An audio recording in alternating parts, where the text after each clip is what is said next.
Reine long si mais pour nous marcher. Tipa tipa nous continuons, nous pour avancer. Traverse montagne, persécution, marécage, douleur et souffrance. Tipa tipa nous pour avancer, nous faire confiance.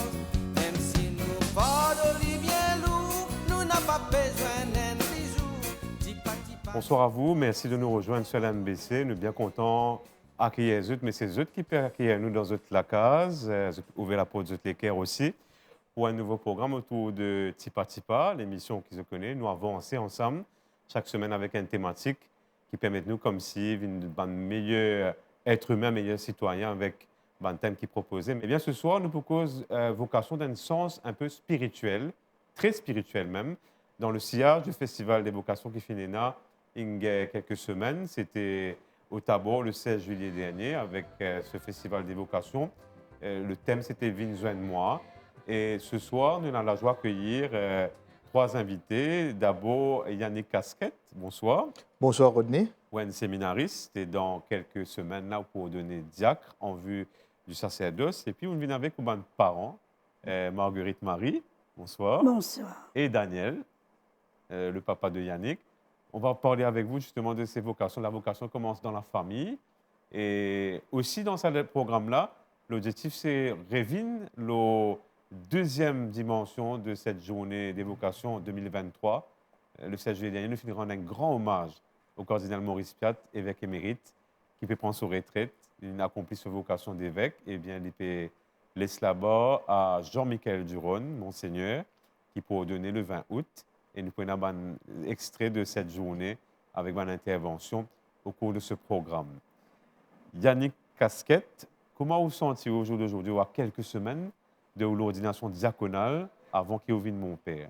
Comme on commence mon cheminement, ce n'était pas pour être prêtre, mais c'est pour être la meilleure version de moi-même que le Seigneur me donne d'être. C'est ça qui me tient envie, à travers le Christ, découvrir vraiment qui ça m'a été et qui ça m'a appelé à être. Donc, ce chemin-là, aujourd'hui, c'est ce qui m'a ressenti. La paix, en même temps, c'est sûr, il y a un peu de stress par rapport à la préparation de l'ordination, mais c'est aussi une joie parce qu'il y a pas mal de personnes qui sont engagées dans l'organisation, qui portent cette joie, dont la paroisse, quand mon stage, comment tu fais mon stage, c'est Bel-Air, Saint-Esprit, Bel-Air.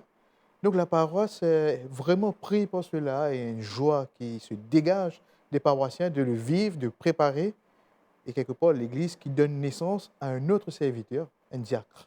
Donc, le diaconat peut venir là, donc c'est, on va dire, une première étape, et puis la prêtrise. À mon tour, je m'en vais vers mes parents, Marguerite Marie et Daniel. Vous êtes les parents de Yannick. Oui. Dis-moi un petit peu qu'ils ont des histoires, quel endroit vous êtes sortis? Moi, normalement, je suis Rodriguez. Je suis sortie de Rodrigue, mais je habite à Maurice à l'âge de 13 ans. Et puis, je rencontre Daniel qui nous donne une mariée. Combien de temps vous avez là? Bientôt 42 ans. 42 ans. Oui. Et combien d'enfants? 2. Moi, Yannick et Prisca. Prisca qui est mariée, un garçon de 5 ans, Ethan, et son mari, François. Oui. On salue bien sûr tous ceux qui nous regardent à Rodrigue, parce que l'émission est diffusée là-bas aussi. Oui. On est en communion, hein, vous êtes une belle communion. Alors, Marguerite Marie, Yannick, quand il finit l'annonce, qui commence un cheminement vers la prêtrise, qui vous finit dire? En fait, comment Yannick il dit à moi qu'il peut aller GDR. Moi, pour être franche, je suis excitée. Pour moi, je dis à lui, on te peut faire prêtre. Là, il dit à moi, non, ce n'est pas prêtre, c'est une préparation, il peut chercher. Mais là, pour moi, dans mon esprit, c'est il peut faire prêtre. Première année, deuxième année, troisième année, à chaque fois qu'il dit à moi, il peut continuer. À chaque fois, je dis à lui, tu peux faire prêtre. Il dit à moi, non, il réexplique-moi. Calmement, mais c'était toujours une excitation. Mais là, quand Yannick a décidé pour suivre ce cheminement à Nantes, en France, mais là, comme c'est un petit peu plus sérieux, n'est pas excité, mais mettre ça dans la main du Seigneur, elle m'a prié parce que c'était long, 10 ans cette année. Mais pour moi, c'était une joie. Une joie et aussi une grâce. Une grâce qui Moi, j'ai un Seigneur, il peut chercher ce chemin, comment le dire. C'est lui qui choisit, mais nous sommes toujours avec lui, en tant que parents, en tant que mère, nous sommes derrière lui, nous soutenons lui. Et dès temps nous avons une nouvelle, tout ça, nous partageons et nous demandons comment on connaît. Maman, elle est toujours un peu plus mère poule, comment nous dire, mais je sens des fois qu'il y a une difficulté. Mais là, je dis, Seigneur, c'est toi. C'est toi qui peux faire trouver ce chemin. Je mets ça dans la main du Seigneur. Quand il y en a qui viennent tout, Daniel, vous dites qu'il peut commencer un cheminement pour une prêtre, pour penser à la prêtrise, qui vous fait une pensée? Étant donné que nous sommes pratiquants dans l'église, mais moi, je pense que moi, il y a une société dans moi, comme je dis, je suis content, comme je dis, j'ai la joie, une émotion de la joie, dans la joie, une émotion dans la joie pour moi. Il y en a qui sont une carrière, non, quoi? Oui. Et en fait, moi, je suis développeur web, donc dans l'informatique. Et avec mes camarades, à ce moment, nous montons nos start-up. Donc, c'est vrai que mon projet de vie est un petit peu ailleurs. Mais ce qui est intéressant, c'est le Seigneur, ce moment, qui n'appelle moi. Il n'est pas appelle moi là quand ça n'allait pas, mais quand ça allait très bien. Et c'est pour ça que c'était très difficile pour commencer le cheminement. Le cheminement, c'est très difficile parce que moi, j'ai l'idée de réussir ma vie professionnellement, donc avec tout ce qui est venu, donc une jolie la paix, une jolie voiture, et bien sûr une belle maison, femme et enfant. C'était ça le plan initial, mais ce n'était pas le plan que moi, tu pouvais épanouir. Et quand mes parents entendent ça, on a des petits-enfants, quand nous venons de mon père, donc c'est... Est-ce que nous renonçons à la paternité, on va dire, biologique, hein, mais ça n'a pas un travail parce qu'il y a une autre aspiration pour Yannick, pour une famille, par exemple? Non, pour moi, comme si, c'est que mes enfants choisissent, c'est ce choix. Moi, en tant que maman, je peux dire que Yannick, il choisit, s'il est venu dire, moi, il rencontre une fille pour marier, mais tu peux accepter lui. Mais la joie, quand il dit, c'est comme si, c'est ce choix. Ce choix, c'est qu'il est heureux. Quand moi, je trouve mes enfants heureux, c'est deux fois pour moi plus.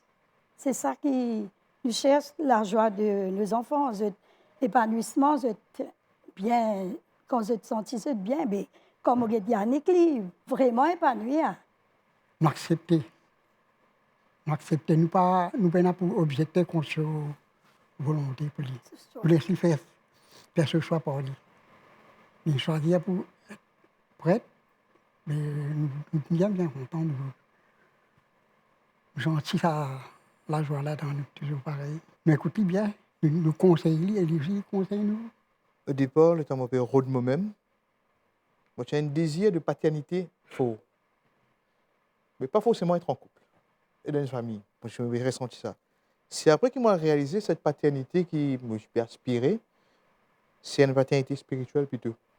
Mais parce que aussi, mon j'étais comme moi, mon grandi dans ma famille, à l'exemple de mes parents, l'amour qu'ils m'ont gagné et la rectitude de mon papa et bien sûr tendresse de mon maman. Et donc, ça demande le désir d'être parent. C'est vrai, mais en même temps, ça demande comment engendrer la vie autrement, mais pas forcément biologiquement. Et ça, c'est une question qui me travaille pendant mon cheminement pour prendre la mesure de la décision qui me prend. Et donc, la paternité m'a vécu autrement. Et d'ailleurs, j'ai la grâce d'avoir deux filleuls.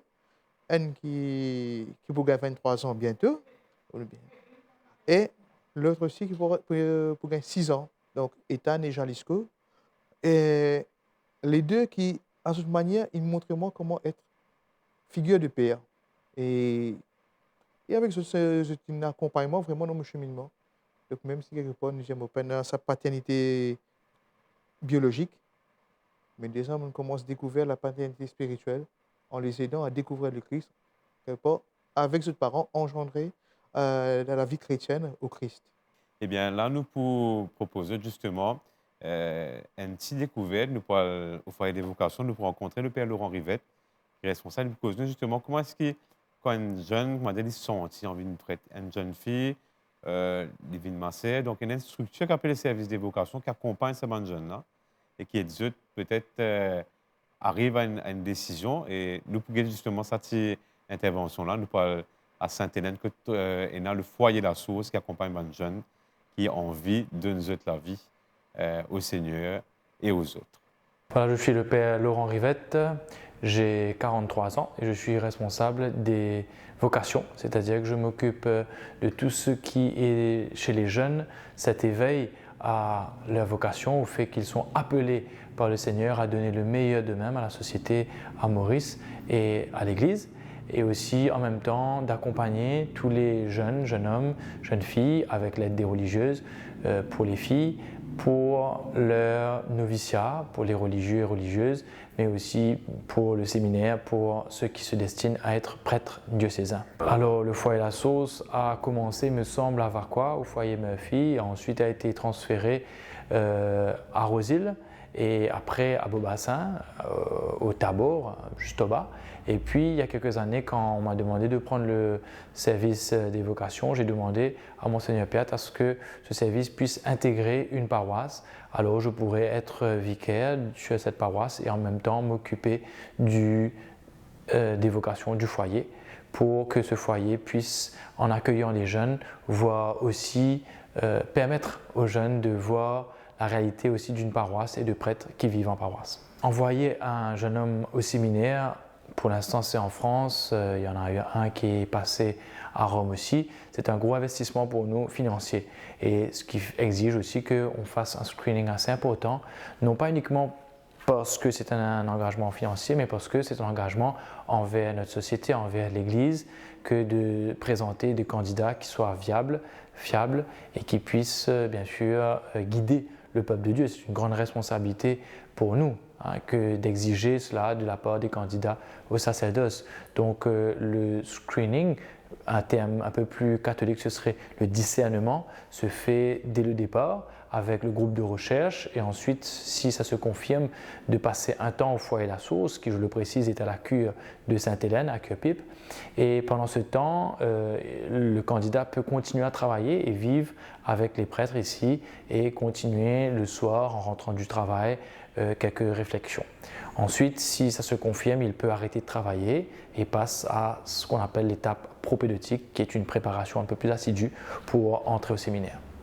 Bien sûr, donc ça nécessite des moyens, le foyer doit tourner, mais aussi d'envoyer des séminaristes, je le redis, c'est très coûteux. Un séminariste à peu près en France coûte 1 million par an pour sa formation qui dure entre 6 et 7 ans. Et donc c'est un gros investissement pour nous. Et comme j'ai l'habitude de dire, dans toute famille, tout parent responsable prévoit un budget spécial, parfois prendre un loan, une grosse dette pour envoyer ses enfants en études ou permettre son enfant à étudier. Nous aussi, on a cette responsabilité-là d'envoyer nos jeunes dans une formation qui soit belle, épanouissante et qui va permettre justement à ce jeune de retourner comme un prêtre bien formé pour bien servir l'Église et le peuple de Dieu. Comment est-ce que tu vis ça, Festival des Vocations 2023 là? Pour moi, c'est un plaisir de retrouver, déjà de retrouver le Festival des Vocations, sachant que je suis en France l'an dernier, donc on ne peut pas vivre même si c'était autrement. Mais ce qui me touche moi, c'est la présence des jeunes dès le matin. Et bon, je sentis un désir vraiment d'être l'Église, pas de faire partie de l'Église, mais d'être l'Église, d'être ce que j'étais. Et je me trouve là, pose la joie, pose une question, quand tu as un petit parcours, quand un jeune pose une question, un rôle du monde, c'était là. Et le peuple mauricien était là. Ça peuple un désir vraiment, je senti ça, par cette présence, qu'ils ont envie de communier avec le clergé qui est là, et pour ce souci de la vocation. J'ai envie de faire rôle de mon futur prêtre. Et donc voilà, c'était vraiment, vraiment, vraiment beau de voir ce peuple-là. Et mon gars, la grâce aussi, il est pendant la messe, et entendre ce cri de joie des personnes jeunes et moins jeunes, des personnes âgées aussi. La joie par rapport à un prêtre qui se connaît, puis exprime cette joie, se connaît un prêtre. Et quand j'étais trouve mes frères séminaristes, je me suis senti ça la joie-là de voir un jeune qui se donne, une joie vraie. Et c'est ça, je crois, c'est la beauté du Festival des Vocations. Quelque part, toucher du doigt que le prêtre, c'est un homme issu d'une famille, issu du père de la terre, de chez nous, mais aussi c'est un homme concret.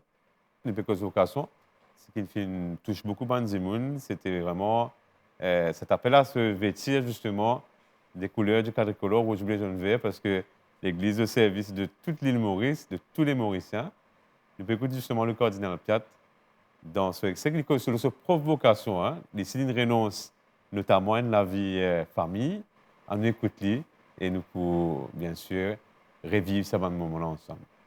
Je suis capable de témoigner, moi-même, qui depuis qu'il m'a fait entendre l'appel du Christ vers l'âge 16-17 ans, et qui m'a fait décider vraiment de le suivre comme prêtre dans la congrégation du Saint-Esprit, d'abord, et puis comme évêque du diocèse depuis 32 ans, le film donne-moi beaucoup la joie. C'est un choix difficile pour faire au début, comme renonce à une petite copine qui me tient bien content, renonce à une profession qui t'intéresse moi beaucoup, quitte ma famille, à loin d'un pays qui ne m'a pas connaît, une culture qui ne m'a pas connaît, loin. Mais le Christ, jamais pas fini d'abandonner moi. Toujours, fin de mettre dans mon cœur une vraie la joie. Pas une la joie qui fait la paille, qui allume vite d'un vite, mais une la joie qui fait la braise, qui dure longtemps. Pour finir une épreuve, me reconnaître. Pour finir passer par un moment difficile dans la vie de prêtre et d'évêque. Mais le Christ, il est toujours là comme un roc solide. Quand je suis capable d'appuyer, quand je suis capable de reposer, reprendre le souffle. Il fait à moi comprendre, petit à petit, il a beaucoup de patience. Il me fait moi comprendre comment lui-même, si récit reste fidèle et garde sur la joie au milieu de souffrances et de contrariétés beaucoup plus graves que ce qui m'a fait traverser.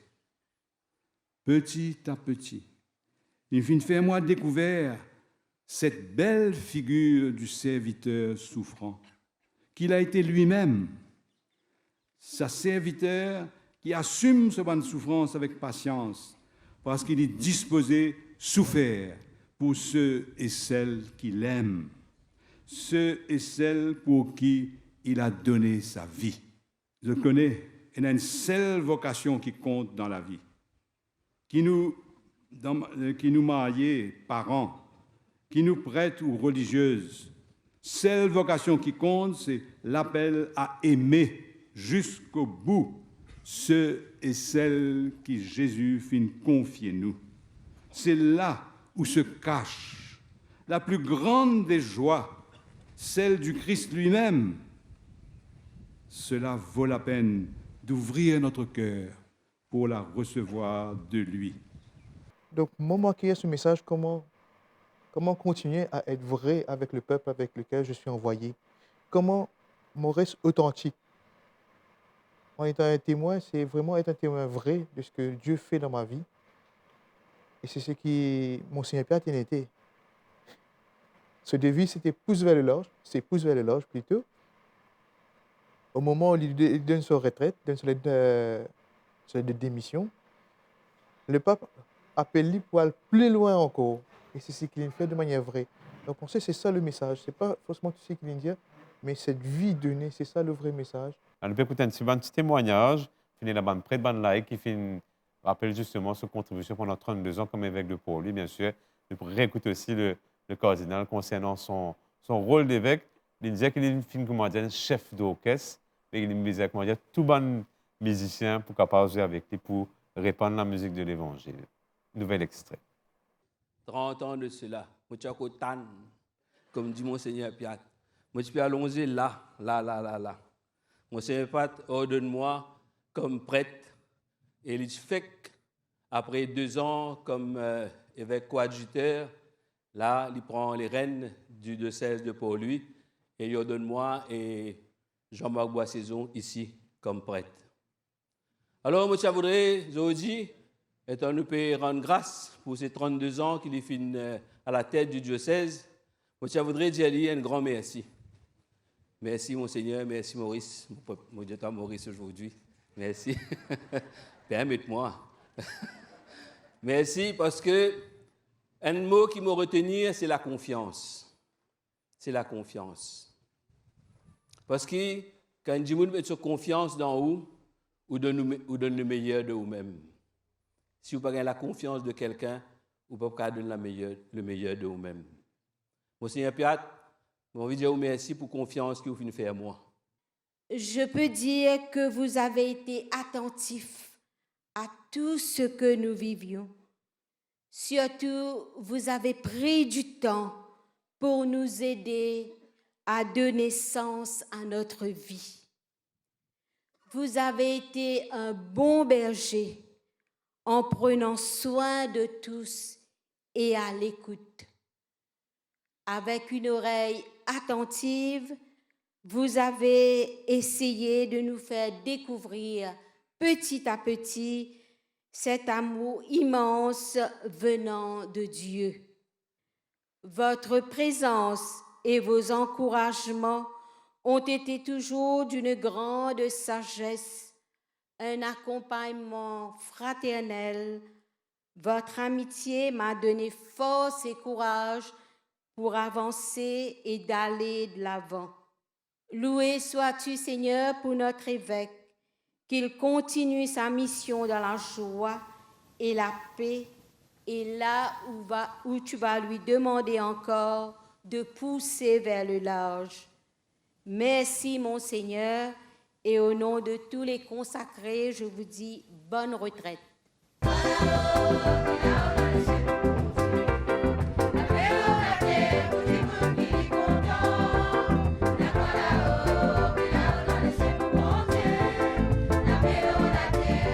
C'est pourquoi je dis, jour je suis ordonné évêque dans Marie-Reine de la Paix en 91, je dis que l'Église est comme un grand orchestre.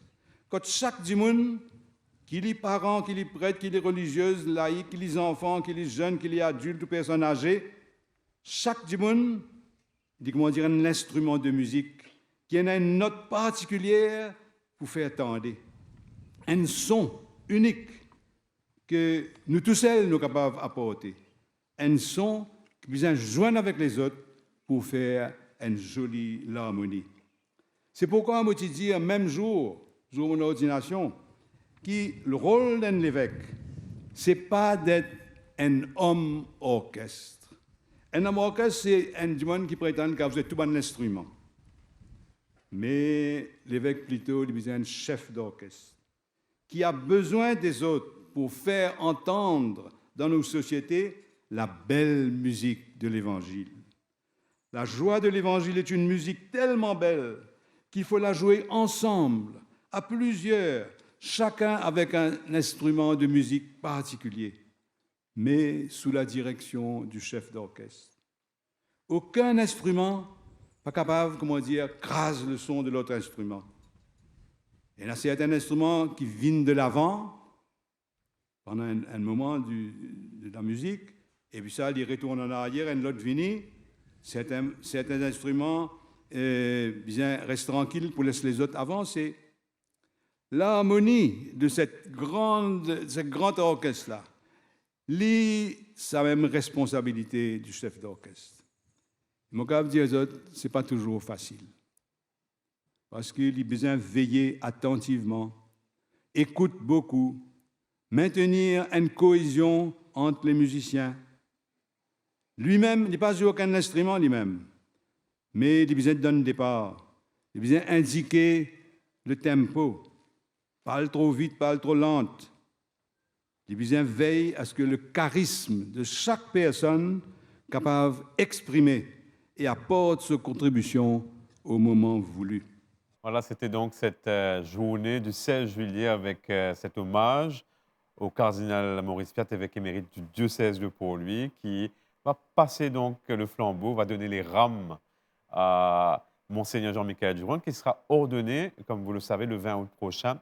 Et il est bon qu'en ce 6 août, on ait commencé à aborder cette ordination. La semaine prochaine, dans Tipa Tipa, Marie-Josée Baudot va s'entretenir avec le père Georgie Kenny, qui est le cérémoniaire de l'évêque du diocèse, et c'est lui qui accompagne justement l'évêque dans ce ban de célébration.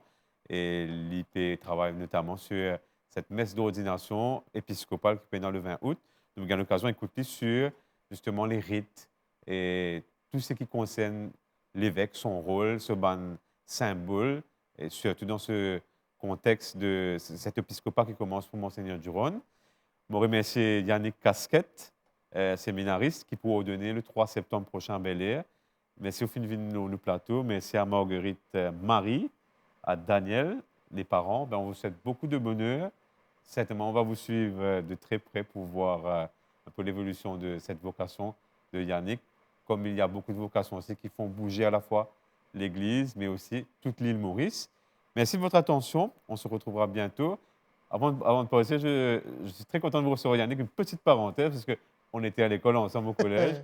J'aurais jamais, comme si, parié voilà, que vous seriez prête un jour, comme quoi.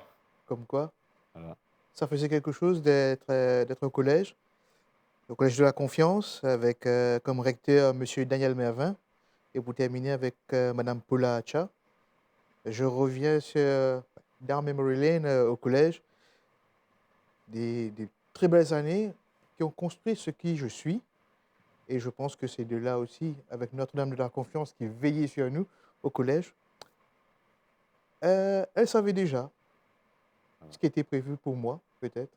Et avec ça, et puis les amis du collège, tout ce qu'on a vécu, c'est là ce qui a formé cette patte humaine qui a fait qu'aujourd'hui, j'ai pris cette voie, je prends cette décision.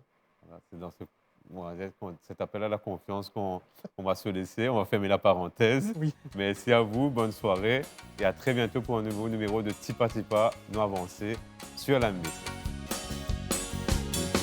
Livrez-nous dans une longue cimée pour nous manger. Tipa Tipa, nous continuons, nous pouvons avancer.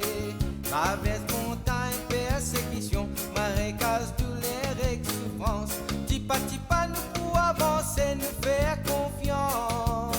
Même si nous portons bien lourd, nous n'avons pas besoin d'un bisou. Tipa Tipa, nous pouvons avancer vers le royaume bon Dieu.